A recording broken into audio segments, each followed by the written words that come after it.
Suite à une négociation de 8 ans, les 15 pays de la région Asie-Pacifique ont signé le 15 novembre le partenariat économique global régional, donnant ainsi naissance à la plus grande zone de libre-échange mondiale.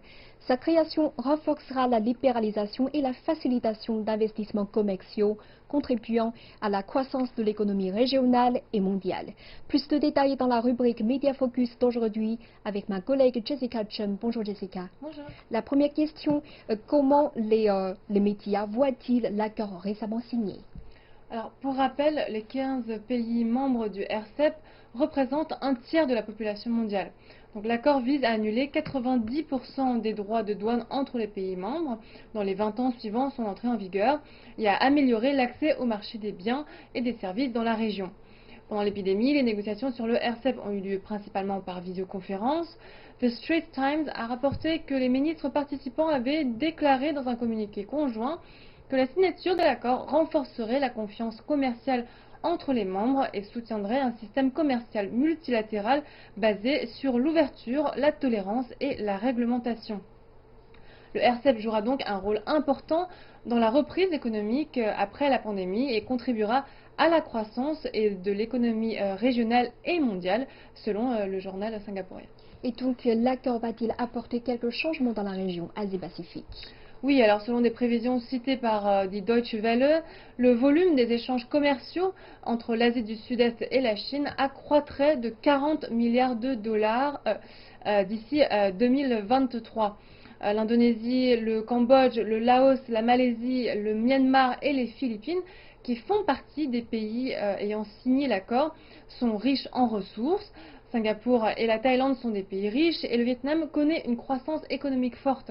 Donc, selon le journal allemand, des économistes auraient indiqué que le RCEP est une occasion pour l'Asie du Sud-Est de passer du statut d'usine du monde à celui de marché mondial.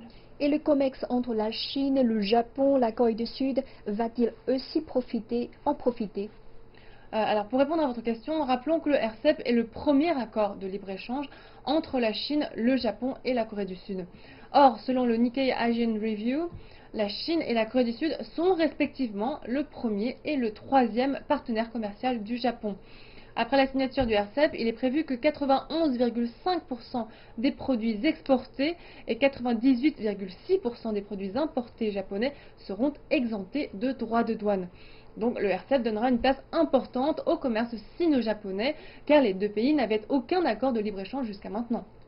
Le RCEP réduira donc de manière massive les droits de douane entre les deux pays. 86% des produits industriels que le Japon exportera vers la Chine seront exemptés de droits de douane et les exportateurs japonais, comme les constructeurs de pièces automobiles, en seront les bénéficiaires. Et donc finalement, la signature du RCEP saura-t-elle promouvoir l'intégration économique de la région Asie-Pacifique?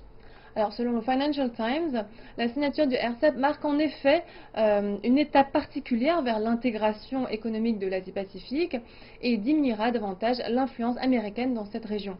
Le RCEP, selon le journal britannique, élargira la dimension de libéralisation des investissements et du commerce en permettant à l'Asie de s'orienter vers une zone commerciale d'intégration, à l'image de l'Union européenne et de l'Amérique du Nord par exemple, par l'établissement d'un cadre commun de règlement, en renforçant la protection des propriétés intellectuelles, en développant le commerce des services et en levant les obstacles pour les investissements. Merci beaucoup Jessica pour toutes ces informations.